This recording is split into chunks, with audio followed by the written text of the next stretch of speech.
સંસારી જીવના ભાવ મરણો તારવા કરુણા કરી શરિતા વિશુદાતણી પ્રભુ વીરતે સંજીવની શોષાતી દેખી શરિતને કરુણાભિના હૃદયે કરી મુનિકુંદ સંજીવની સમય પ્રાપ્ત તણે ભાજન ભરી કુંદ કુંદ રચ્યું શાસ્ત્ર સાતિયા અમૃતે પૂર્યા ગ્રંથાધિરાજ તારામ ભાવો બ્રહ્માંડ ન ભર્યા અહો વાણી તારી પ્રસમ રસભા વિનિતરતી મુમુક્ષુને પાતી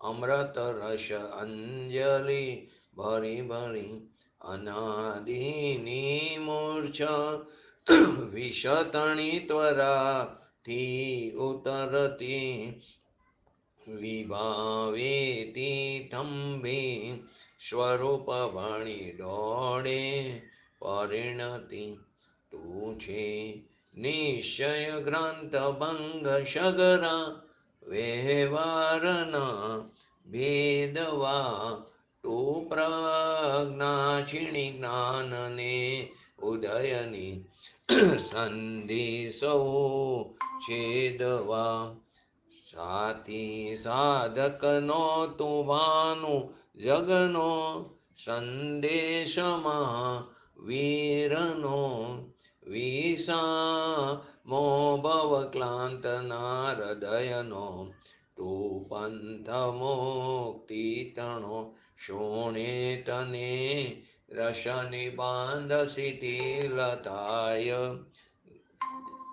જાણી તને હૃદય જ્ઞાની તણા જણાય તું રૂચતા જગતની રુચિહારસે સૌ તું રીઝતા શકલ જ્ઞાયક દેવ રીઝે બનાવું પત્ર કુંદનના રત્નોના અક્ષરો લખી તથાપી કાનવાણીના અંકાએ મૂલ્ય ના કદી નમો રિયં ટણં નમો સિદ્ધણં નમો અયરણં નમો ઓજણં નમો લોયે શવ શ્રાવણં ચટ્ટારી મંગલમ અરિહંતા મંગલમ સિદ્ધા મંગલમ શાહુ મંગલમ કેવલી પંતો ધમો મંગલમ ચટ્ટારી લોગુટમાં અરિહંતા લોગુટમાં સિદ્ધા લોગુટમાં શાહુ લોગુટમાં કેવલી પંતો ધમ લોગુટમાં ચટ્ટારી શરણ ભોજામી અરિહંતે શરણ ભોજામી સિદ્ધે શરણ ભોજામી શાહુ શરણ ભોજામી કેવલી પંતો ધમ શરણ ભોજામી ઓમ નમો અરિહંતાણં.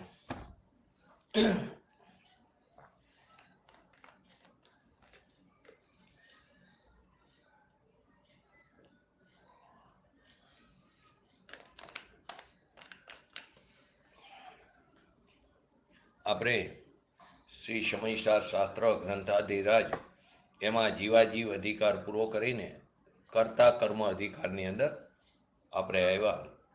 તો એમાં પહેલા શ્લોક નંબર 46 અને પછી ગાથા નંબર 69 અને 70. તો કે હું કરતા છું કર્મનો, કર્મ મારું છે, કર્મ એક કર્મ મારું છે, કર્મ એટલે કાર્ય, એવી જૂઠી માન્યતા છે મિથ્યાત્વ અધર્મ. નિજ આત્મ તલ્લીનતા સુખમય આત્મ ધર્મ, સમજાવ્યો શ્રીજીન વરે મોક્ષ માર્ગનો મર્મ. તો કે કરતા કર્મ અધિકારની શરૂઆત કરતા પહેલા આચાર્ય અમૃતચંદ્રજીએ આત્મખ્યાતિ ટીકામાં જે પહેલું વાક્ય જે લખ્યું છે, ગઈકાલે થોડું લીધું તો આપણે એનું, અર્થ જીવા જીવા વેવ, અર્થ જીવા જીવા વેવ કર્તુ કર્મ વેષેણ પ્રવિશત, કર્તુ કર્મ વેષેણ પ્રવિશત એટલે કે હવે જીવ અને અજીવ જ, હવે અને જ, હવે જીવ અને અજીવ જ કરતા કર્મના વેશમાં પ્રવેશ કરે છે. એનો અર્થ શું થયો કે જીવ અને અજીવ પહેલા કોઈ બીજા વેશમાં હતા, તો કે જીવ અજીવ અધિકારમાં હતા, જીવ અને અજીવના વેશમાં હતા. તો હવે જીવ અને અજીવ તે જ કર્તા કર્મના વેશમાં પ્રવેશ કરે છે, એનો સ્વાંગ ધરે છે. તો એમાં જે આજે વાક્યમાં હવે અને જ શબ્દ શું બતાવ્યું કે જીવ અજીવ તે હતા તે પહેલા કોઈ જુદા વેશમાં રંગમંચ ઉપર આવ્યા હતા. હવે તે જ જીવ અજીવ કર્તા કર્મના વેશમાં રંગમંચ ઉપર આવી ગયા.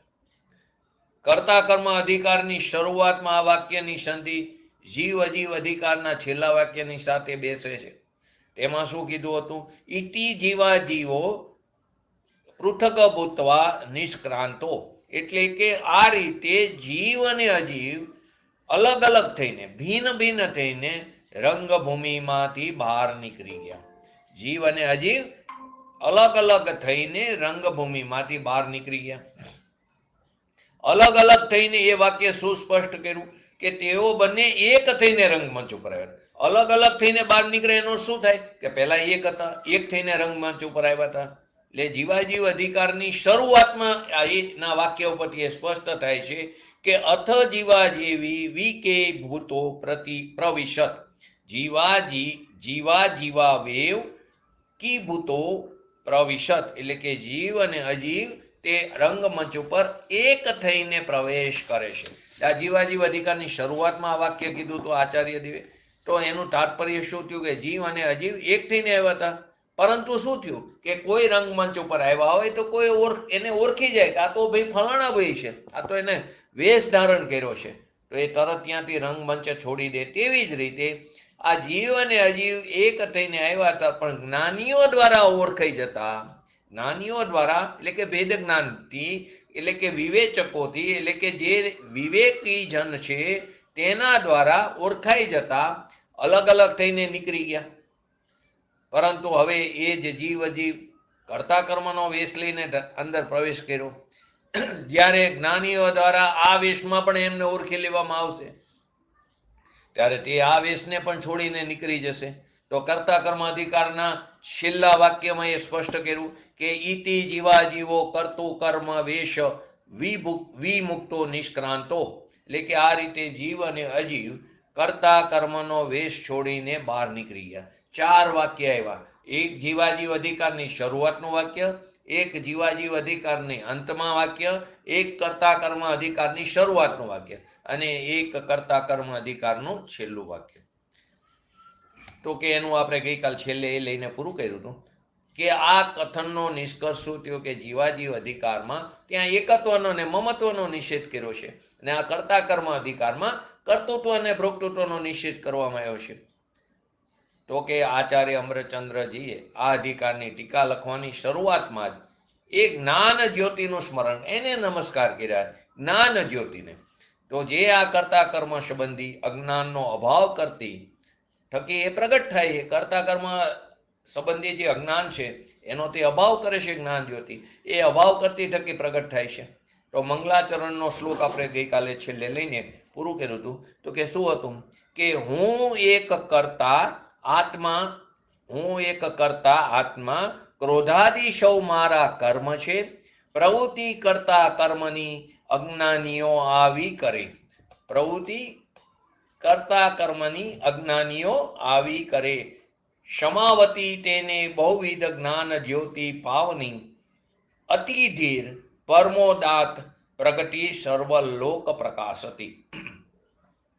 તો કે આ લોકમાં ચૈતન્ય આત્મા હું તો એક કરતા છું. આ લોકની અંદર આ ચૈતન્ય ભગવાન આત્મા તો હું તો કેવો છું? એક કરતા છું. અને આ જે ક્રોધ આદિ વિકારી ભાવો છે તે મારા કર્મ એટલે કે કાર્ય છે. આવી અજ્ઞાનીઓની જે કર્તા કર્મની પ્રવૃત્તિ હતી, જે કર્તા કર્મની અજ્ઞાનીઓની પ્રવૃત્તિ હતી કે છે, તેને બધી બાજુએથી સમાવતી થકી છે ને, સમાવતી તેને બહુવિધી જ્ઞાન જ્યોતિ પાવતી, તેને બધી બાજુએ સમાવતી થકી જ્ઞાન જ્યોતિ સ્ફુરાયમાન થાય છે, પ્રગટ થાય છે. હવે આ કેવી છે જ્ઞાન જ્યોતિ? તો કે અતિ ધીર પરમોદાંત પ્રગટી સર્વ લોક પ્રકાશતી. તો કે તે જ્ઞાન જ્યોતિ કેવી છે? પરમ ઉદાત છે, અત્યંત ધીર છે અને તે કેવી? પરના સહયોગ વિના સમસ્ત દ્રવ્યોને ભિન્ન ભિન્ન બતાવવા વાળા સ્વભાવ વાળી હોવાથી સમસ્ત લોકાલોકને તે સાક્ષાત જાણે છે. સમસ્ત લોકાલોકને કેવું જાણે? તે સાક્ષાત જાણે છે. તે જ્ઞાન જ્યોતિ કેવી? પરમ જ્યોત છે. તે જ્ઞાન જ્યોતિ પરમ ઉદાત છે, ધીર છે, અતિ ધીર છે, અને તેને પરનો કોઈ પણ સહયોગ નથી. તો પરના સહયોગ વિના સમસ્ત દ્રવ્યોને તે શું કરે છે? ભિન્ન ભિન્ન બતાવતા વાળી સ્વભાવ વાળી હોવાથી તે સમસ્ત લોકાલોકને સાક્ષાત જાણે છે. તો અજ્ઞાનીની આપણી કઈ માન્યતા છે? તો કે હું કરતા અને આ ક્રોધાદી ભાવો મારા કર્મ. બહારના દ્રવ્યોનો તો કઈ વાત જ નથી, એ તો સૌ પૃથક જ છે.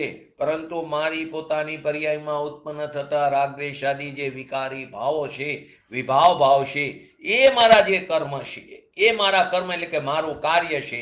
આવી જે અજ્ઞાનીની કર્તા કર્મની જે પ્રવૃત્તિ છે, એને બધી બાજુ એટલે કે બધા બાજુના પડખાથી સમાવતી થકી આ જ્ઞાન જ્યોતિ કેવી સ્ફુરાયમાન થાય એટલે પ્રગટ થાય છે. અને આ જ્ઞાન જ્યોતિ કેવી છે? પરમ ઉદાત છે, અતિ ધીર પરમોદાત, પ્રગટી સર્વ લોક પ્રકાશ હતી. તો કે પરમ ઉદાત છે, અત્યંત તે ધીર છે, અને પરના સહયોગ વિના તે સમસ્ત દ્રવ્યોને ભિન્ન ભિન્ન, બધા દ્રવ્યોને, અનંત અનંત દ્રવ્યોને ભિન્ન ભિન્ન બતાવવાના સ્વભાવ વાળી હોવાથી સમસ્ત લોકાલોકને તે સાક્ષાત જાણે છે. તો આ રીતે મંગલાચરણની અંદર આચાર્ય ભગવંતે સમસ્ત પદાર્થોને ભિન્ન ભિન્ન પ્રત્યક્ષ જાણવા વાળી, મંગલાચરણની અંદર સમસ્ત પદાર્થોને ભિન્ન ભિન્ન પ્રત્યક્ષ જાણવા વાળી ને કેવી એ જ્ઞાન જ્યોતિ અત્યંત ધીર છે, પરમ ઉદાત, એવી કેવર જ્ઞાન જ્યોતિને નમસ્કાર કર્યા છે. કેવર જ્ઞાન જ્યોતિને નમસ્કાર કર્યા છે કારણ કે આ કેવર જ્ઞાન જ્યોતિ અજ્ઞાનીઓના કરતા કર્મ સંબંધી અજ્ઞાનનો નાશ કરવામાં સમર્થ છે. આ કેવર જ્ઞાન જ્યોતિ અજ્ઞાનીઓના કરતા કર્મ સંબંધી અજ્ઞાનનો નાશ કરવામાં તે કેવી કેવર જ્ઞાન જ્યોતિ શક્તિમાન છે, સમર્થ છે. એનું તાત્પર્ય શું થયું? તો કે અજ્ઞાની સૌ પ્રથમ, એટલે કે આપણી ભૂમિકાની વાત છે, સૌ પ્રથમ અજ્ઞાની દેશના લબ્ધિ વડે જ કરતા કર્મ સંબંધીનો અજ્ઞાનનો અભાવ કરવાનો પ્રયાસ કરે છે. આપણે સૌથી પહેલા તો શું થાય? દેશના સાંભળીને કોઈ જ્ઞાની પુરુષોની, પૂજ્ય ગુરુદેવશ્રી જેવા જ્ઞાની પુરુષોની દેશના સાંભળી, અથવા તો ભગવાનના સમોસરણમાં ભગવાનની દિવ્ય ધ્વનિ સાંભળી, અથવા કોઈ ભાવલિંગી મુનિરાજનો ઉપદેશ આદિ સાંભળો. તો અજ્ઞાની દેશના લબ્ધિ વડે સૌ પ્રથમ કરતા કર્મ સંબંધી જે અજ્ઞાન છે, અજ્ઞાનનો અભાવ કરવાનો તે પ્રયાસ કરે છે. કોણ? તત્વનો રુચિવંત જીવ. તે કાં તો તે કેવરી ભગવાન આગળ, કાં તો તે ગણધર્વદેવ આગળ, કાં તો આચાર્ય મહારાજ આગળ, અથવા તો અન્ય કોઈ સાધુજન, અને અથવા તો કોઈ પૂજ્ય ગુરુદેવ શ્રી જેવા જ્ઞાની ધર્માત્મા પાસેથી સાંભળીને, ખાલી સાંભળીને નહીં, સાંભળી તો આપણે પણ છીએ, સાંભળીને અને સમજીને, સાંભળીને સમજવાનું, તો કે એમને જે કહેલી વાત છે એનું તત્વનું ચિંતન મનન મંથન કરવું, એને સમજવાનો પ્રયાસ કરવો જોઈએ. એ તો આપણે કરવું પડશે. એમણે વસ્તુ સ્વરૂપ બતાવ્યું આ પંચમકારમાં, તો હવે એ વસ્તુ સ્વરૂપ કેવું છે એનો એમણે ખુલાસો કર્યો, પણ એને સમજવાનો પ્રયત્ન તો આપણે કરવો પડશે. એ પુરુષાર્થ તો આપણે કરવો પડશે. તો કે એ પોતે એ જ્ઞાની ધર્માત્મા પાસેથી સાંભળીને, સમજીને આ અજ્ઞાનને, ક્યાં અજ્ઞાનને? કરતા કર્મ સંબંધી પ્રવૃત્તિ રૂપી જે અજ્ઞાન અનાદિકાળથી અજ્ઞાનીનું જે ચાલ્યું આવે છે, તે અજ્ઞાનને તે દૂર કરે છે. અથવા તો સર્વજ્ઞ કંઈ જ ન હોય તો સર્વજ્ઞ કથિત આગમના અભ્યાસ વડે આ કામ કરે છે. કદાચ એને કેવરી ભગવાનનો વિરહ હોય, એને ન મળે, ગણધરદેવ ન મળે, આચાર્ય મહારાજ, સાધુ અથવા તો જ્ઞાની પુરુષોનો એને સમાગમ ન થાય, તો કે સર્વજ્ઞ કથિત આગમના અભ્યાસ વડે પણ તે આ કામ કરે છે. ત્યારબાદ જ આત્માનુભૂતિપૂર્વક કરતા કર્મ સંબંધી અજ્ઞાનનો સમૂર્ગો નાશ કરે છે. સૌથી પહેલા તો દેશના લબ્ધિ વડે જ કરતા કર્મ સંબંધીના અજ્ઞાનનો અભ્યાસ કરવાનો પ્રયાસ કરે. હવે કોની દેશના લબ્ધિ? કાં તો કેવરી ભગવાનની, કાં ગણધરદેવની, કાં આચાર્ય મહારાજની, કાં સાધુજનની, અથવા તો જ્ઞાની પુરુષોની, પૂજ્ય ગુરુદેવશ્રી જેવા. તો એમની પાસેથી સાંભળીને સમજીને આ કરતા કર્મ સંબંધીની જે અજ્ઞાન છે તેને દૂર કરે છે. અને આ કંઈ જ ન મળે એનો સમાગમ થાય તો સર્વજ્ઞ કથિત આગમનો અભ્યાસ વડે તે આ કામ કરે છે. પૂજ્ય ગુરુદેવશ્રીને આ કાળમાં તો કોનો સમાગમ થયો હતો? કોઈનો નહીં. પૂર્વના સંસ્કારો અને સમયસર શાસ્ત્ર હાથમાં આવ્યું તો પોતાના સંસ્કારના બર વડે ઉપાદાનની લાયકાત હતી ને તો કે નહીતર અન્ય મતમાં દીક્ષા લીધી અને પાછા સાચા જૈન મતની અંદર તે આવી ગયા નીડર બનીને. તો કે સર્વજ્ઞ કતિ આગમને અભ્યાસ વડે તે આ કામ કરે છે.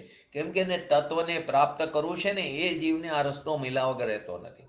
અને એ આ કામ કરે ત્યારબાદ જ એને આત્માનુભૂતિપૂર્વક એટલે કે સમ્યક દર્શન પૂર્વક જ કરતા કર્મ સંબંધી અજ્ઞાનનો સમૂર્ગો નાશ થાય છે.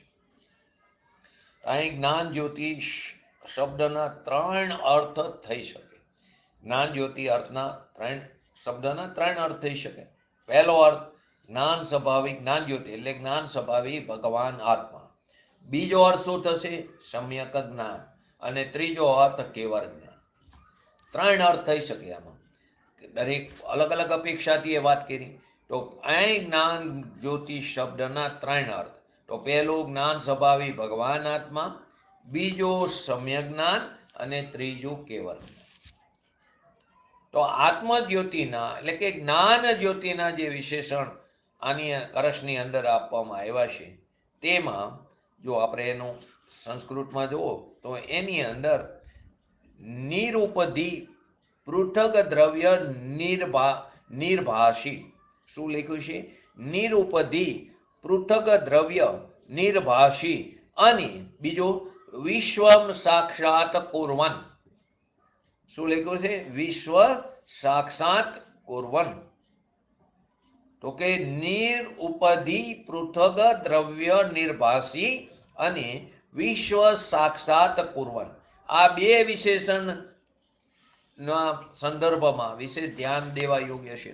તો પહેલા વિશેષણનો અર્થ તો લગભગ બધે એમ જ કરવામાં આવ્યો કે પરની સહાયતા વગર. તો પહેલું વિશેષણ કયું લીધું આપણે? સંસ્કૃતમાં શું હતું કે નિરુપધિ પૃથક દ્રવ્ય નિર્ભાષી. તો એનો અર્થ શું થયો? બધામાં લગભગ એક જ અર્થ કર્યો છે કે પરની સહાયતા વગર નિરપેક્ષપણે ભિન્ન ભિન્ન પદાર્થોને જાણવાના સ્વભાવવાળી જ્ઞાન જ્યોતિ. એ કોઈ પરની એને સહાયતાની જરૂર નથી. નિરપેક્ષ છે, સ્વતંત્ર છે. તો પરની સહાયતા વગર ભિન્ન ભિન્ન પદાર્થોને જાણવાના સ્વભાવવાળી જ્ઞાન જ્યોતિ. આ વિશેષણ ઉપર જો વધુ જોર દઈએ તો એનો શું થાય કે બધાને પૃથક પૃથક જાણવાના સ્વભાવવાળો ભગવાન આત્મા. બધાને પૃથક પૃથક ભિન્ન ભિન્ન જાણવાના સ્વભાવવાળો ભગવાન આત્મા. એવો અર્થ કરી શકાય. પરંતુ જે બીજો જે છે વિશ્વ સાક્ષાત કુર્વન, તો એ વિશેષણ ઉપર જો વધારે ધ્યાન દે તો કેવળ જ્ઞાનનો અર્થ જ બરાબર લાગે છે. વિશ્વ સાક્ષાત કુર્વન. તો કે એનો અર્થ શું કરે ટીકાકાર? એનો અર્થ કરતા લખે છે કે જ્ઞાન જ્યોતિ શકર જ્ઞેય વસ્તુને એટલે કે બધા પદાર્થોને સમસ્ત પદાર્થોને શકર જ્ઞેય વસ્તુ જણાવવા યોગ્ય પદાર્થ જ્ઞેય. તો શકર જ્ઞેય વસ્તુને એક સમયમાં તે પ્રત્યક્ષ જાણે છે અને ભિન્ન ભિન્ન શકર દ્રવ્ય ગુણ પર્યાય જાણનશીલ છે. તે પહેલી વસ્તુ શું કીધી કે તે જ્ઞાન જ્યોતિ કેવી છે? શકર જ્ઞેય વસ્તુને એક સમયમાં પ્રત્યક્ષ જાણે છે. કેમ કે વિશ્વ સાક્ષાત કુર્વન. અને તે કેવું? ભિન્ન ભિન્નપણે શકર દ્રવ્ય ગુણ પર્યાયની તે જાણનશીલ છે. પરમ અધ્યાત્મ તરંગિણીની અંદર તો અત્યંત સ્પષ્ટપણે તેનો અર્થ કેવળ જ્ઞાન કર્યો છે. પંડિત જયચંદજી છાબડાએ પણ એમને પણ એ લખ્યું છે કે પરની સહાયતા વિના ભિન્ન ભિન્ન દ્રવ્યોને પ્રકાશિત કરવાનો તેનો સ્વભાવ છે. કોઈ પરની એને સહાયતાની જરૂર નથી. એટલે નિરપેક્ષપણે ભિન્ન ભિન્ન દ્રવ્યને પ્રકાશિત કરવાનો એનો સ્વભાવ છે. તેથી તે સમસ્ત લોકાલોકને સાક્ષાત કરે છે, સમસ્ત લોકાલોકને તે પ્રત્યક્ષ જાણે છે, સાક્ષાત કરે છે. જો કે જ્ઞાન જ્યોતિના આ વિશેષણો ઉપર ધ્યાન દેતા કેવળ જ્ઞાન અર્થ પણ ઉપર જ વિશેષ ધ્યાન જાય છે. તેમ છતાં આ વિશેષણોને આપણે કોઈ અપેક્ષાએ સમ્યક જ્ઞાન ઉપર પણ ઘટાવી શકે. આ જ વિશેષણને કેવળ જ્ઞાન ઉપર જ ધ્યાન જાય વિશેષ, પરંતુ તેને સમ્યક જ્ઞાન ઉપર પણ તમે ઘટાવી શકો છો. કેવી રીતે? સમ્યક જ્ઞાનના અર્થમાં સૌથી પ્રબળ યુક્તિ એ છે કે કર્તા કર્મ સંબંધીનો અજ્ઞાનનો, કર્તા કર્મ સંબંધી જે અજ્ઞાન છે એ અજ્ઞાનનો નાશ કરતી થકી જે જ્ઞાન જ્યોતિ પ્રગટ થાય છે તે ચોથા ગુણસ્થાનમાં થનારી આત્માનુભૂતિ રૂપ સમ્યક જ્ઞાન જ હોવું જોઈએ. તેનો અર્થ પ્રબળ યુક્તિ શું થાય કે કર્તા કર્મ સંબંધીનો અજ્ઞાનનો જે નાશ થાય એ નાશ કરતી તકે જે જ્ઞાન જ્યોતિ પ્રગટ થાય છે તે ચોથા ગુણસ્થાનમાં થનારી આત્માનુભૂતિ રૂપે સમ્યક જ્ઞાન જ હોવું જોઈએ. કારણ કે પોતાના કર્તા કર્મ સંબંધી અજ્ઞાનનો નાશ થતા જ પોતાનું જે કર્તા કર્મ સંબંધી જે અજ્ઞાન છે એનો નાશ થતા તો સ્વયં સમ્યક જ્ઞાન રૂપી જ્યોતિ જ પ્રગટ થાય છે, સાચું જ્ઞાન જ પ્રગટ થાય છે. આત્માનુભૂતિ રૂપ જ એ સમ્યક જ્ઞાન હોવું જોઈએ. એટલે કે કર્તા કર્મ સંબંધીનું પોતાનું જે જ્ઞાન છે એનો નાશ થાય તો એ થતા જ સમ્યક જ્ઞાન રૂપી જ્યોતિ જ પ્રગટ થાય છે. કેવળ જ્ઞાન જ્યોતિ નહીં, કેવળ જ્ઞાન રૂપ જ્યોતિ નહીં. જો કે કેવળ જ્ઞાન જ્યોતિને કર્તા કર્મ સંબંધીના અજ્ઞાનનો નાશ કરવાનો જો કહેશું, કેવળ જ્ઞાન જ્યોતિને કર્તા કર્મ સંબંધી અજ્ઞાનનો નાશ કરવાનું કહેશું તો શું થશે કે કર્તા કર્મ સંબંધી અજ્ઞાન તે 12મા ગુણસ્થાન સુધી માનવું પડશે. જો કર્તા કર્મ સંબંધી અજ્ઞાનનો નાશ કરવાનું કારણ કેવળ જ્ઞાન જ્યોતિને કહેશું, જો કેવળ જ્ઞાન જ્યોતિ જ કર્તા કર્મ સંબંધી અજ્ઞાનનો નાશ કરે એમ જો કહેશું તો કર્તા કર્મ સંબંધી અજ્ઞાન તો 12મા ગુણસ્થાન સુધી ચાલુ રહે, કેમ કે 13મા ગુણસ્થાને કેવળ જ્ઞાન થાય, જે સંભવ નથી. આથી એ જ ઠીક છે કે એ અજ્ઞાન કેવરીનું પોતાનું ન હોતા અજ્ઞાની શિષ્યોનું જ હોય.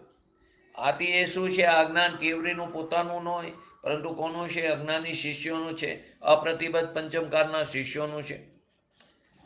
તો જ્ઞાન જ્યોતિના સ્વરૂપને સ્પષ્ટ કરતા પૂજ્ય ગુરુદેવશ્રી શું બતાવે છે કે જ્ઞાન જ્યોતિ ત્રિકાર જ્ઞાનાનંદ સ્વરૂપી જે પોતાની સ્વરૂપ લક્ષ્મી છે, પોતાની જે વૈભવ લક્ષ્મી છે એ સ્વરૂપ લક્ષ્મી યુક્ત આત્મ સ્વભાવ જ છે. આ જ્ઞાન જ્યોતિ બીજું કોઈ નથી. કોણ છે? પોતાના સ્વરૂપ લક્ષ્મી થી ભરેલું પોતાનો આત્મ સ્વભાવ જ છે. તે કેવો છે? ત્રિકાર જ્ઞાન સ્વરૂપી. અને આ જ્ઞાન જ્યોતિ પરની સહાયતા વિના પૃથક પૃથક દ્રવ્યોને તે પ્રકાશિત કરવાના સ્વભાવવાળી છે.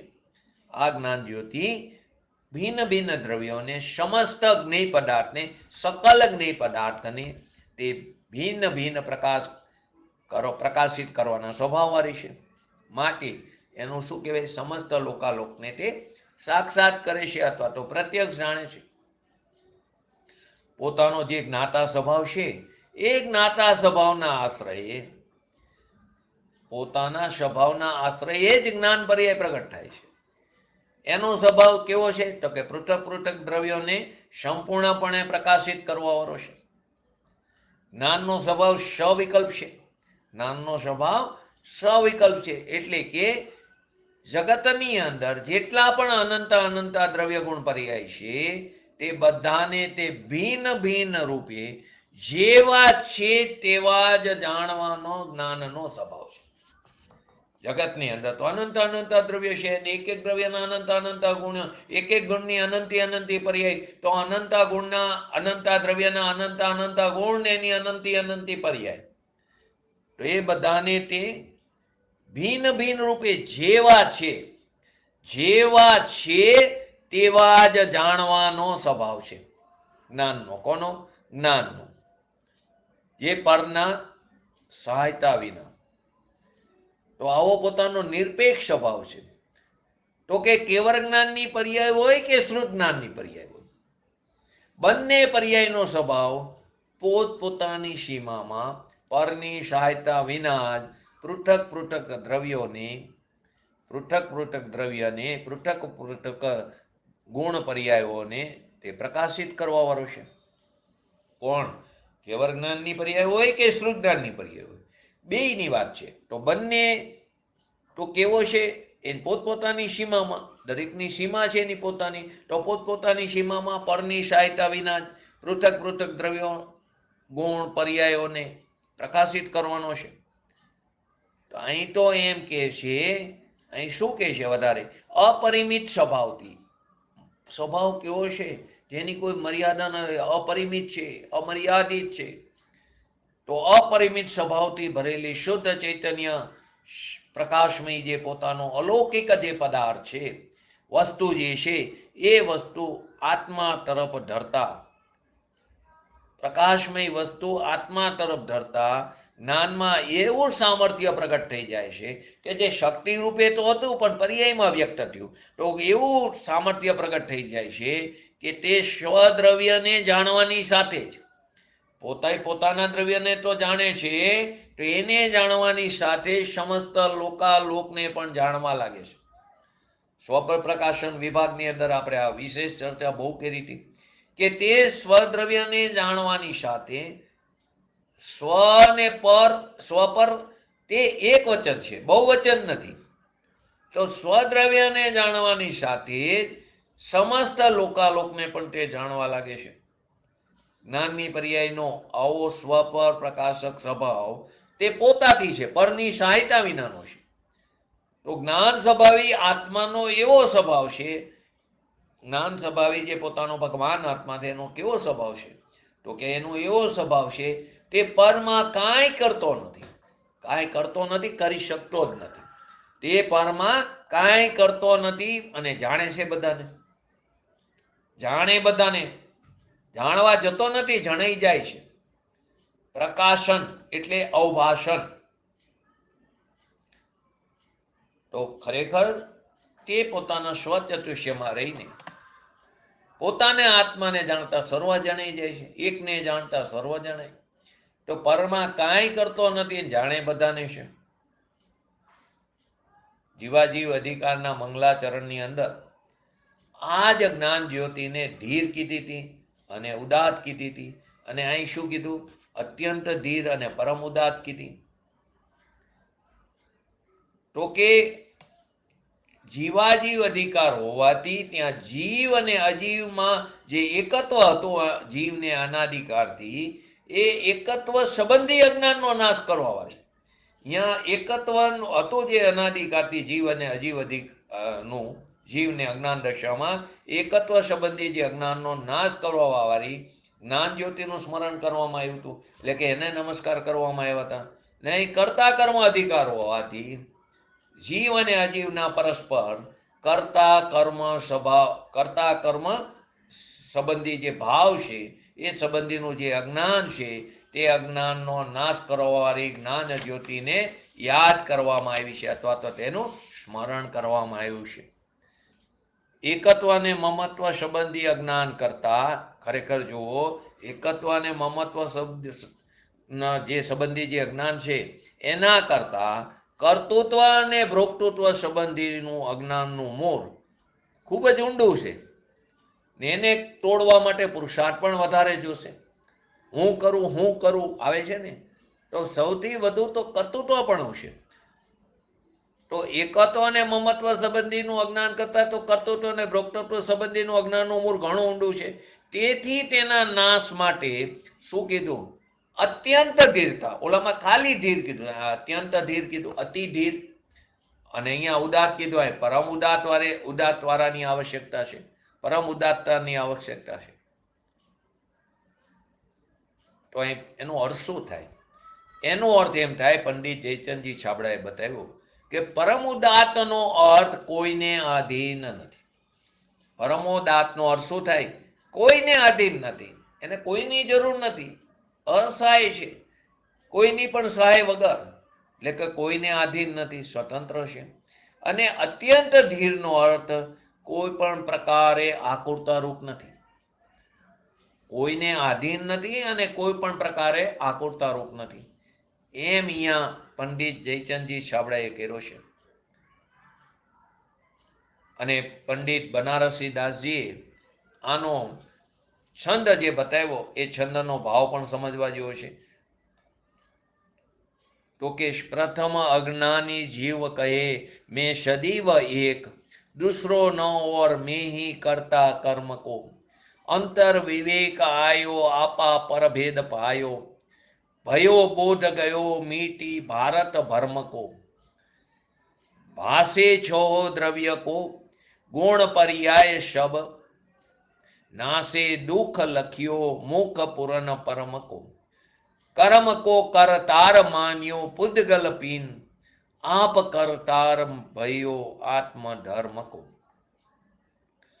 तो आ रीते आ 46 नंबरना श्लोकમાં આ જ્ઞાન જ્યોતિની વાત બતાવવામાં આવી છે. તો એના આપણે એને સંક્ષિપ્તમાં સમજ્યા. તો પૂજ્ય ગુરુદેવશ્રી હવે આ કરશ ઉપર શું કહે છે અને 69 અને 70 નંબરની ગાથા જે છે તેમાં શું વાત આવી. તો કે 69 નંબરની ગાથામાં આત્મા અને આશ્રવ તણો જ્યાં ભેદ જીવ જાણે નહીં, ક્રોધાદિમાં સ્થિત ત્યાં લગી અજ્ઞાની એવા જીવની 69માં બતાવ્યું. પછી 70માં જીવ વર્તા ક્રોધાદિમાં સંચય કર્મનો થાય છે, સૌ સરદર્શી સૌ સર્વદર્શી એ રીતે બંધન કહે છે જીવની. તો આને આપણે પહેલા સંક્ષિપ્તમાં પછી સમજશું. પહેલા પૂજ્ય ગુરુદેવશ્રીના પ્રવચનના આધારે આપણે 46 નંબરના શ્લોકને સમજીએ. જો પહેલા શું આવ્યું, કોઈની પણ સહાયતા વગર એ એક પદાર્થ જે છે એટલે કે કોઈ પણ પદાર્થ કોઈ બીજા પદાર્થને ક્યારેય ચૂમતો નથી, સ્પર્શતો નથી. કેમ કે એક દ્રવ્યનો બીજા દ્રવ્યમાં અત્યંત અભાવ છે. એક દ્રવ્યનો બીજા દ્રવ્યમાં અત્યંત અભાવ છે. તો એક પદાર્થ બીજા પદાર્થને કદી ચૂમતો નથી, સ્પર્શતો નથી. એનો અર્થ શું થયો કે કોઈ પદાર્થ એટલે કે આત્મા પરમાણુને કદી અડતો નથી. પરમાણુને અડતો નથી. જો તમે વસ્તુ વિજ્ઞાન સાલ વાંચો, નાનું એવું શાસ્ત્ર છે, પૂજ્ય ગુરુદેવશ્રીના સમયમાં એ બહાર પડેલું સોનગઢ મળે છે. તો કે એની અંદર ઘણા બધા એક્ઝામ્પલો આપ્યા છે. ઘણા એક્ઝામ્પલો જો બહાર લૌકિકમાં કહી તો કે આનું મગજ ચસકી ગયું છે એવું લાગે. એમાં એમ પણ લખેલું છે કે તું ચાલીશ ને તો તારો પગ જે છે તે જમીનને અડતો નથી. હવે સમજાય તત્વની ભાષામાં. પગ જે છે તે અનંત પૂતગલ પરમાણુનો બનેલો સ્કંદ છે. એની અંદર એક પરમાણુ બીજા પરમાણુને અડતું નથી. અને જમીન છે તે પણ બીજું છે, બીજું દ્રવ્ય છે. પૃથ્વી કાંઈની વાત નથી, એ પણ અલગ દ્રવ્ય છે. પૃથ્વી કાંઈ જીવ છે એની વાત નથી. અહીં તો જમીન એટલે એક દ્રવ્યની અપેક્ષા સમજો. તો કેવી રીતે અડે? એક દ્રવ્ય બીજા દ્રવ્યને અડતું નથી, સ્પર્શતું નથી. દરેક દ્રવ્ય પોતપોતાના સ્વચતુષ્યમાં જ પરિણમિત થાય છે. તો કે આપણે ચાલી તો છીએ ને, આપણને જમીન ઉપર અડી એનું સ્પર્શનું ભાન થાય નહીં. પગ અડતો જ નથી જમીનને. હવે આ વસ્તુ કેવી રીતે બેસે? સિદ્ધાંત સમજ્યા હોય તો જ બેસે. એની અંદર એ પણ એવું છે કે સોનગઢની મોટર પેટ્રોલ વગર ચાલે. કેમ કે પૂજ્ય ગુરુદેવશ્રી વારંવાર સમજાવતા આ જ અપેક્ષા તત્વની ભાષામાં કે પેટ્રોલ હોય તો જ મોટર ચાલે એવું છે જ નહીં. તો કે પેટ્રોલ ન હોય તો ચાલે મોટર? તો કે નહીં ચાલે. તો નહીં ચાલે તો કે એ સમયે એ પરમાણુની ગતિ થવાની લાયકાત નહોતી. એ સમયે એ પરમાણુની ગતિ થવાની લાયકાત નહોતી. અને ત્યાં અધર્માસ્તિકાય નિમિત્ત રૂપે હતું, સ્થિર થવાની હતી લાયકાત. ને પેટ્રોલ હતું તો એ સમયે એ પરમાણુની ગતિ થવાની લાયકાત હતી, ત્યાં ધર્માસ્તિકાય નિમિત્ત હતું. તો પેટ્રોલ હોય બધું હોય તો મોટર નથી ઘણી વાર ચાલતી, કાઢી બગડી ગઈ એમ કહીશું આપણે. એવી જ રીતે રોટલીનું પણ છે, જે આપણે વારંવાર કહીએ તે 3 કારમાં રોટલીને તે ખાધી જ નથી. આત્મા રોટલીને અડતું નથી. આત્મા તો જવા દો, શરીર પણ રોટલી નેડું નથી, જીભ પણ રોટલીના કટકા નથી કરી શકતું. તો બધી વસ્તુ શું બતાવે છે કે એક પદાર્થ બીજા પદાર્થને ક્યારે પણ ચૂમતો નથી, સ્પર્શતો નથી. આત્મા પરમાણુને કદી અડતો નથી ને એનાથી પણ આગળ પરમાણુને પણ કદી અડતો નથી. ને આપણે શું કરીએ, મેં પૈસા આપ્યા, તું પૈસાને અડી શકતો નથી. અડ્યા વિના કરતા કર્મ કેવી રીતે થાય? તું એને અડી શકતો નથી, તું એને સ્પર્શ કરી શકતો નથી બીજા દ્રવ્યને, તો તું એનામાં કરતાપણું કેવી રીતે કરી શક? તું અનાદિથી અજ્ઞાન માન્યતા લઈને બેઠો કે હું એનો કરતા, એ મારું કર્મ એટલે કે કાર્ય. હવે તું એને અડી શકતો નથી ત્રણ કારમાં, તું એનો સ્પર્શ કરી શકતો નથી. આ મારા પૈસા, આ મારી દુકાન, આ મારું ઘર, આ મારા કુટુંબ કબીલા, કેવી રીતે? એ ભિન્ન ભિન્ન દ્રવ્ય છે, તો તું એનો કરતા કેવી રીતે થાય? આત્મા પરનું કાર્ય કરે અને આત્મા કરતા એમ કદી બનતો નથી. તો સરસ સિદ્ધાંત છે. દરેક દ્રવ્ય વર્તમાન પર્યાયથી યુક્ત હોય છે. દરેક દ્રવ્ય વર્તમાન પર્યાયથી યુક્ત, કોઈ દ્રવ્ય પર્યાય વગરનું નથી હોતું.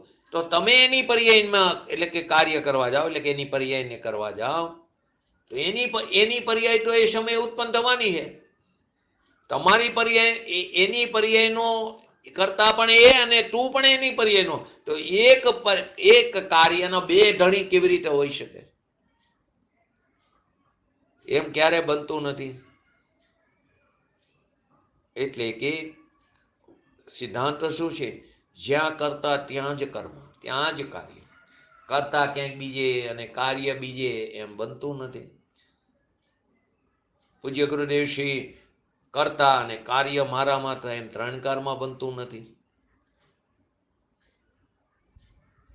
થાય છે, જ્ઞાન થાય પૂજ્ય ગુરુદેવ શ્રીના નિમિત્તે, પરંતુ એમને કારણે જ થાય એમ નથી. થાય પોતાની ઉપાદાનની લાયકાતને, અને ત્યારે પૂજ્ય ગુરુદેવ શ્રી જેવા જ્ઞાની પુરુષોના જ વચનો નિમિત્ત રૂપે, દેશના લબ્ધિ રૂપે હોય. આવી દેશના લબ્ધિ પણ અનંતવાર આપણે કરી ચૂક્યા છીએ, દેશના અનંતવાર સાંભળી ચૂક્યા છીએ, અનંતવાર ભગવાનના સમોસરણમાં જ એવા છે. એકવાર આત્મામાં નો ગયા અને એ અનંતવાર આવા સમોસરણમાં જઈને અનંતવાર આવા પંચમહાવ્રતોનું પાલન કરીને, નગ્ન દિગંબર મુનિપણું ધારણ કરીને, યથાયોગી 28 મુરગણોનું પાલન કરીને, પંચમહાવ્રત 5 સમિતિ 3 ગુપ્તિનું પાલન કરીને, અનંતવાર 9મી ગ્રેવ્યક સુધી દ્રવ્યલિંગી મુનિપણું ધારણ કરેલા ફળમાં જે એવા છે, કશાયની મંદતા પૂર્વકના શુભ ભાવના ફળ. અને ત્યાં પણ સ્વભાવનું ભાન ન થયું અને આર્ત ધ્યાન રૌદ્ર ધ્યાનમાં રહ્યા, તો વનસ્પતિ કાયમાં જઈને પડી છે. વધારેમાં વધારે જે જાય છે સંસાર અવસ્થામાં, તો 9મી ગ્રીવેક સુધી ઉપર સ્વર્ગમાં 31 સાગરોમાં. એટલું આયુષ્ય પણ અનંતવાર ભોગવશે, કેમ કે અનાદિકાળથી રખડી છે ને. કેમ? તો કે આત્માને ન સમજ્યા, બાકી બધું કરી ચૂક્યા છે. કેમ? તો કે કરતા કર્મ સંબંધી અજ્ઞાનનો નાશ ન કરી શક્યો, એકત્વને ન તોડી શકાય, એકત્વ મમત્વને. તો સૌથી પહેલા એકત્વ મમત્વનો નિષેધ કર્યો ને હવે કર્તૃત્વ ભોક્તૃત્વનો નિષેધ કરે છે. તો પહેલા શ્લોકમાં શું કહે છે? કરતા કર્મ વિભાવને મેટી જ્ઞાનમય હોય. કરતા કર્મ વિભાવને મેટી જ્ઞાનમય હોય, કર્મ નાસી શિવમાં વસે. કર્મ નાસી એટલે નાશ પામ, કર્મ નાસી શિવમાં વસે.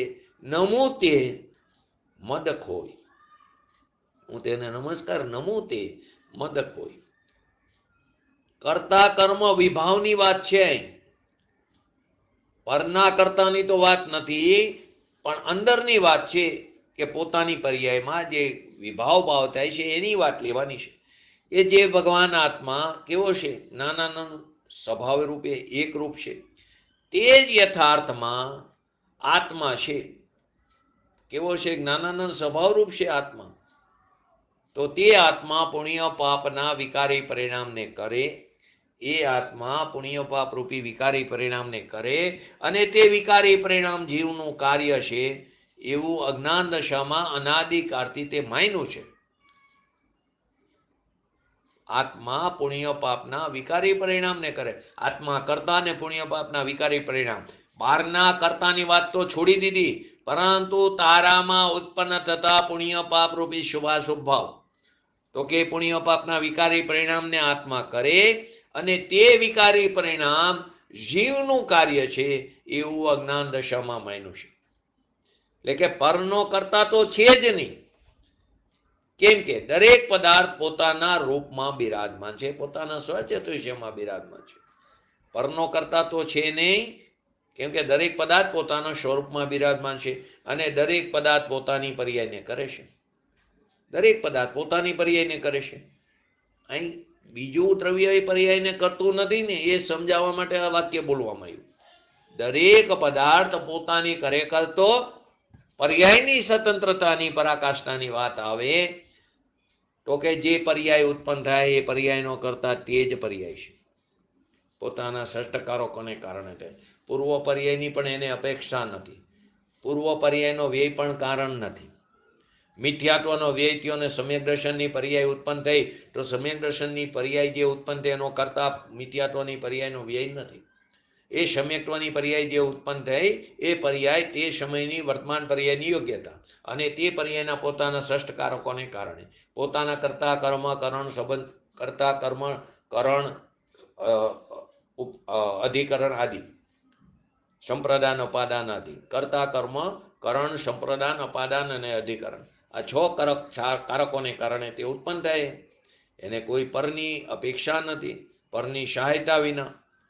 તો કે દરેક પદાર્થ પોતાની પર્યાયને કરે. ત્યાં અત્યારે એમ સમજાવવાની વાત છે કે બીજો પદાર્થ તે પર્યાયને નથી કરતો.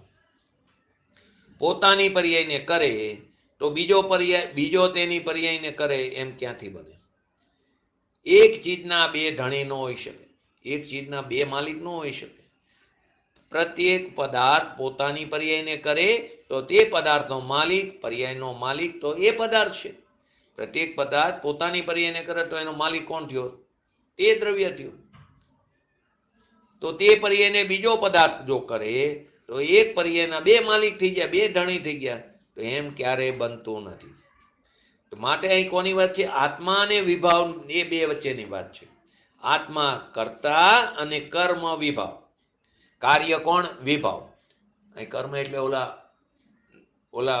148 કર્મ પ્રકૃતિ વાળા કર્મની વાત નથી. કર્તા કોણ? આત્મા. અને કર્મ વિભાવ કોણ? કે કાર્ય. તો વિકારી પરિણામ જે પુણ્ય પાપ આદિ શુભાશુભ ભાવ છે તે ખરેખર ત્રિકારી જ્ઞાયક સ્વભાવથી એ વિકારી પરિણામ તન્મય નથી. પુણ્ય પાપના જે ભાવ છે તે ખરેખર વાસ્તવમાં ત્રિકારી જ્ઞાયક સ્વભાવથી વિકારી પરિણામ જે છે તે તન્મય નથી. જેવી રીતે કોઈ બીજો પદાર્થ, પર પદાર્થ અને એ બીજો પદાર્થ તે એક સમય પણ તન્મય નથી. હું અને પૈસો, કુટુંબ, દુકાન, ઘર એ એક સમય પણ તન્મય નથી. તો તે તેનો કર્તા કર્મ નથી. ભિન્ન ભિન્ન પણ જ છે સર્વતા, તો તે તેનો કર્તા કર્મ નથી. એમ આત્મા પોતાના શુદ્ધ જ્ઞાન મૂર્તિ જે ચૈતન્ય સ્વભાવ છે એમાં સ્વભાવ દ્રષ્ટિથી તન્મય છે. એની સાથે નિત્ય તાદાત્મ્ય સંબંધ છે એના ગુણો સાથે. તો સ્વભાવ દ્રષ્ટિથી તન્મય છે. અને પુણ્ય પાપનો રાગ જે વિકાર છે તેનાથી ત્રિકારમાં તન્મય નથી. જે પુણ્ય પાપનો રાગ જે વિકાર છે તેમાં એટલે કે તેનાથી ત્રિકારમાં તે તન્મય નથી. ત્રણેય કારમાં એટલે કે ત્રિકારમાં નથી. સ્વભાવ સાથે તન્મય નથી. તો એ કયો સંબંધ થયો? તો એ સંયોગી સંબંધ થયો. એ સંયોગી ભાવ છે. વિકારી ભાવ કેવો છે? સંયોગી ભાવ છે. સ્વભાવ ભાવમાં સંયોગી ભાવનું તદ્રૂપપણું, એકરૂપપણું ક્યારેય થતું નથી. સ્વભાવ ભાવ જે છે, ત્રિકારી જે પોતાનો સ્વભાવ ભાવ છે એની અંદર આ સંયોગી જે ભાવ છે, આ કયા થયા રાગદ્વેષાદી વિકાર ભાવ, વિભાવ ભાવ? તો કે સંયોગી ભાવ થયા. તો સ્વભાવ ભાવમાં સંયોગી ભાવનું તદ્રૂપપણું, એકરૂપપણું ક્યારે પણ થતું નથી. ક્યારેય થતું નથી. જો એક આશ્રવ તત્વ, 9 તત્વની અંદર એક આશ્રવ તત્વ, અને કર્મો ને બધું અજીવ તત્વ, શરીર આદિ બધું અજીવ તત્વ છે. તો એ તો પોતપોતાના રૂપમાં રહેશે, પોતપોતાના રૂપની અંદર રહેશે, પોતાનું કાર્ય કરે છે.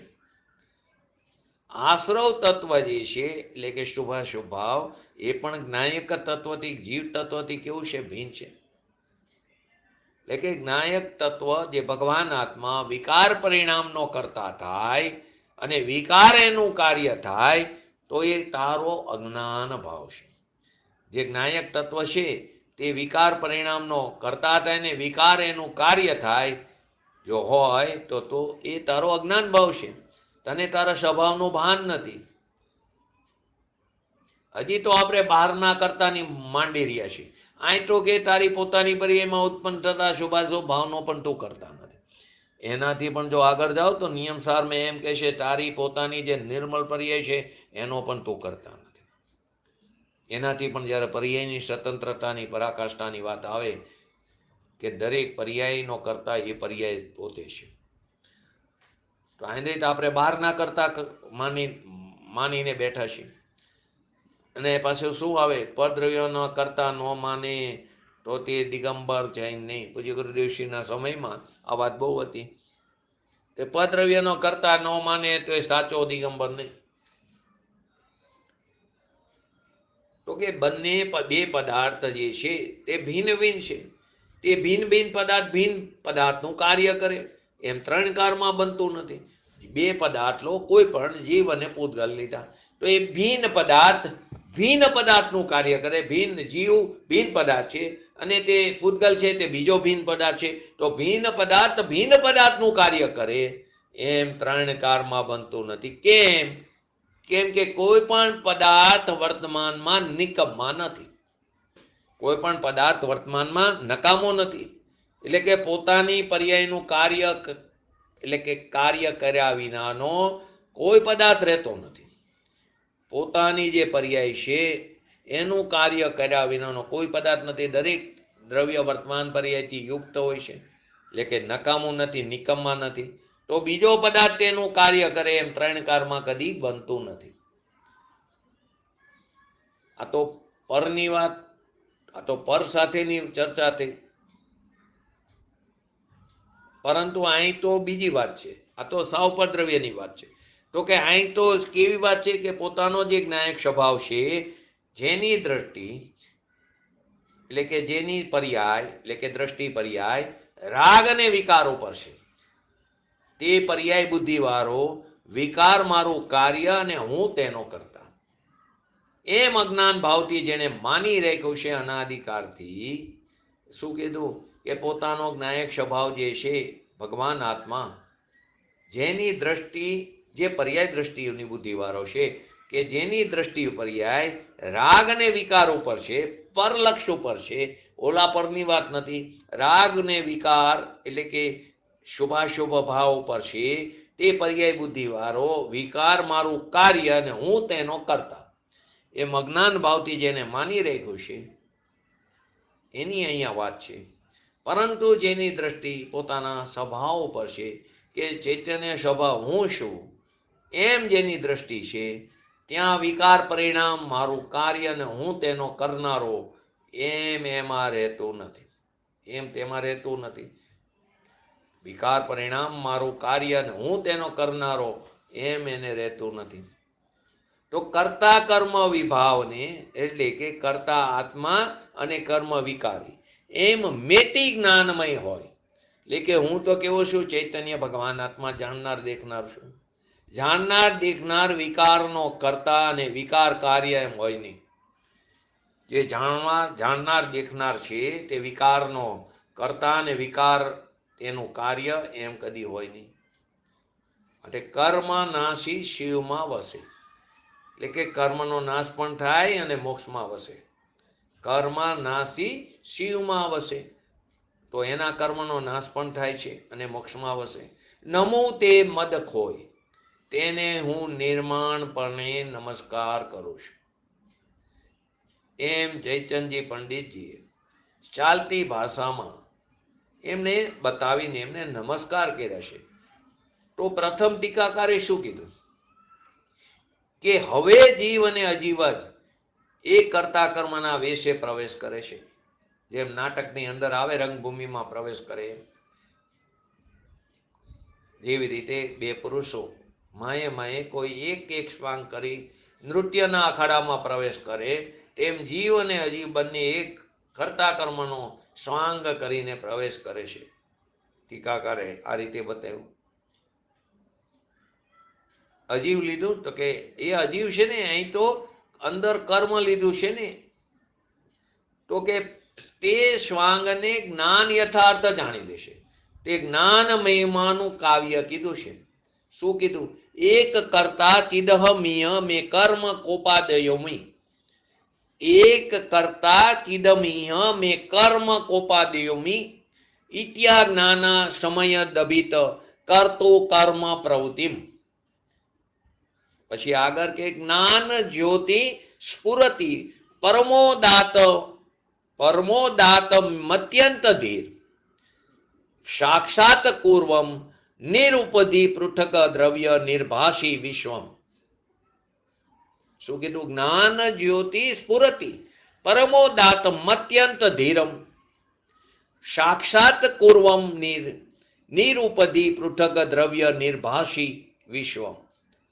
તો આ લોકમાં જગતની અંદર અજ્ઞાની સ્વરૂપના ભાન વિનાના પ્રાણી, અજ્ઞાની જે સ્વરૂપનું ભાન નથી એવા પ્રાણી શું માને છે કે હું ચૈતન્ય સ્વરૂપ ભગવાન આત્મા, તો એક હું કરતા અને ક્રોધાદી ભાવો મારા કર્મ છે, વિકારી ભાવ મારું કાર્ય છે. એ દ્રષ્ટિ એની છે એ દ્રષ્ટિ ભ્રમ છે તારો. અહીં બહારના કોઈ ધંધા આદિની તો વાત ક્યાંય દૂર રહી ગઈ. તો કે હું ફલાણો ધંધો કરું, મારે કારણે ધંધો હાલે. બે ત્રણ ભાઈઓ બેઠા હોય દુકાન ઉપર, એકને અભિમાન હોય કે હું ગમે એ ગ્રાહક આવે તો એને હું નિપટાવી લઉં, એ ગ્રાહકને ઊભો ન થવા દેવું, ગમે એ મોરી વસ્તુને પણ એને પધરાવે છૂટકો. આ એમ કહે છે તારી અંદર ઉત્પન્ન થતા રાગદ્વેષ આદિ વિકારી ભાવ પણ તારું કાર્ય નથી, તું એનો કરતા નથી. તારો આ કરતા કર્મ સંબંધી જે પ્રવૃત્તિ છે અનાદિકાળથી અજ્ઞાન દશામાં, એનું અહીંયા એ કર્તૃત્વ અને ભોક્તૃત્વનો આ કરતા કર્મ અધિકારમાં નિષેધ કરવામાં આવ્યો, સમજાવે છે. તો કે પરદ્રવ્યની તો વાત જ નથી. આપણે શું માની કહું તો લાખો રૂપિયાનો ધંધો કરું છું એમ માનીશી ભ્રમ છે તારો. ખરેખર તું કંઈ જ કરતો નથી. જે કંઈ થઈ રહ્યું છે એનો તું ખાલી જાણનાર દેખનાર છું, જ્ઞાતા દ્રષ્ટા છું. તો ભગવાન શું ફરમાવે છે? આચાર્ય ભગવાન, તારી ચીજ પરની ક્રિયાનો કરતા થાય એમ ત્રણ કારમાં બને નહીં. આપણી જે ચૈતન્ય ચીજ છે તે પરની ક્રિયાનો કરતા થાય એમ ત્રણ કારમાં બને નહીં. કેમ કે એ પદાર્થ પોતાની પર્યાયથી ખાલી નથી. જે પદાર્થ છે એ દરેક દ્રવ્ય વર્તમાન પર્યાયથી યુક્ત છે. એ પદાર્થ પોતાની પર્યાયથી ખાલી નથી. એટલે કે કોઈ પણ પદાર્થ પોતાના કાર્યથી ખાલી નથી, નિકમમાં નથી. તો કાર્ય તો પદાર્થ પોતાની પર્યાયમાં કરે છે. દરેક પદાર્થ કાર્ય તો પોતાની પર્યાયમાં કરે છે, પોતાના સચતુષ્યમાં કરે. એમાં તું ક્યાં કરવા જાસ? તું ત્યાં ક્યાં કરવા જાસ? એ પદાર્થ, દરેક પદાર્થ પોતાની પર્યાયથી, કોઈ પદાર્થ ખાલી નથી. દરેક પદાર્થ પોતાની વર્તમાન પર્યાયથી યુક્ત છે. કોઈ પણ પદાર્થ પોતાના કાર્યથી ખાલી નથી, નિકમો નથી. તો તું ક્યાં કાર્ય કરવા જાસ? તો અહીંયા તો અંદરની વાત છે કે જેને પોતાના શુદ્ધ ચૈતન્ય સ્વભાવની જેને રુચિ નથી, અને જેને સ્વભાવની રુચિ નથી એને વિકારની રુચિ છે. અને જેને વિકારની રુચિ છે એને પોતાના ત્રિકાર સ્વભાવ, જે વિકાર રુચિ વાળો છે ને એને પોતાના ત્રિકાર સ્વભાવ પ્રત્યે કેવી અરુચિ, અણગમો છે. એટલે બીજી અપેક્ષા કહો તો દ્વેષ છે. એનું નામ જ ક્રોધ છે. જેને પોતાના સ્વભાવની રુચિ નથી. આપણે વારંવાર એક વાક્ય બોલીએ છીએ, આપણને સ્વની અધિકતાને વિસ્મયતા ભાસતી નથી. કેમ? તો કે પરની અધિકતાને વિસ્મયતા ભાસે છે. ત્યાં સુધી સ્વની અધિકતાને વિસ્મયતા નહીં ભાસે ત્યાં સુધી સ્વનો મહિમા નહીં આવે, અને જ્યાં સુધી સ્વનો મહિમા નહીં આવે ત્યાં સુધી એનો જે સામર્થ્યતા છે એનો સ્વીકાર નહીં થાય, અને એ સામર્થ્યતાનો સ્વીકાર થતા લક્ષ્ય પર તરફથી હટીને સ્વદ્રવ્ય તરફ ધરશે, અને ત્યારે પર્યાયમાં જેવું દ્રવ્ય છે તેવી સ્વભાવની રચના ત્યાં પર્યાયમાં થઈ જશે. ત્યાં દ્રવ્ય અને પર્યાયની સંધિ થઈ જશે. તો કે જેને વિકારની રુચિ છે એવા વિકારની રુચિ વાળાને ત્રિકાર સ્વભાવ પ્રત્યે અરુચિ છે, અને એનું નામ તો ક્રોધ કીધું.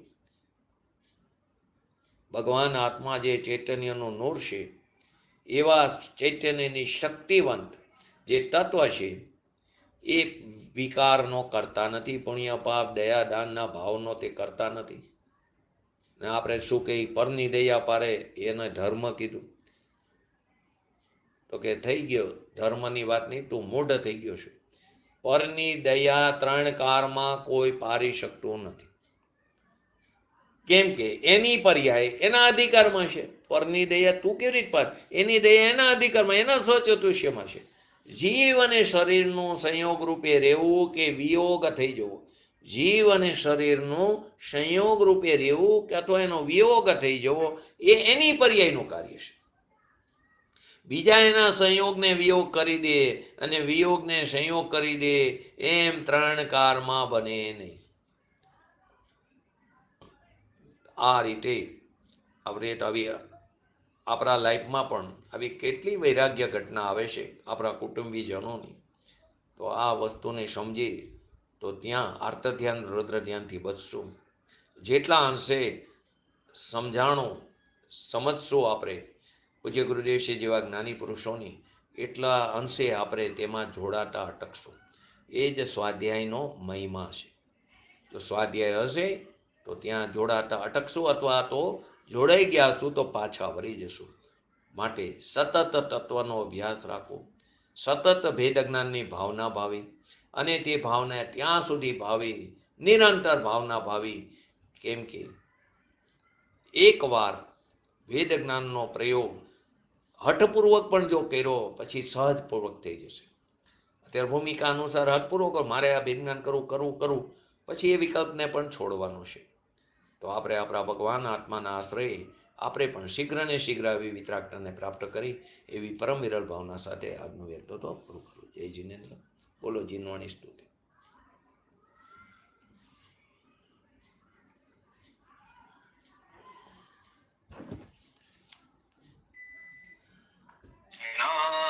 સદાતા જીનેન્દ્ર વિખ્યાતા વિશુદ્ધ પ્રભુદ નમો લોકમાતા દુરાચાર ધ્રુને હરા શંકરાની નમો દેવી ભાગેશ્વરી જૈનવાણી નમો દેવી ભાગેશ્વરી જૈનવાણી.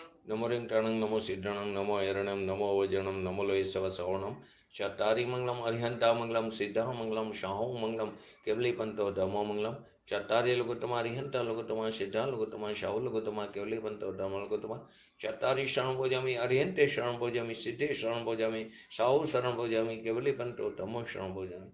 બોલીએ શ્રી પંચ પરમેશ્વરી ભગવંતોનો જય હો. બોલીએ શ્રી જીનવાણી માતનો જય હો. બોલીએ શ્રી પરમ પૂજ્ય પ્રમુખારી શ્રી સદગુરુ દેવનો જય હો. બોલીએ શ્રી પ્રશમૂર્તિ ભગવતી માતનો જય હો. બોલીએ શ્રી સનાતન જૈન દિગંબર ધર્મનો જય હો. જય હો.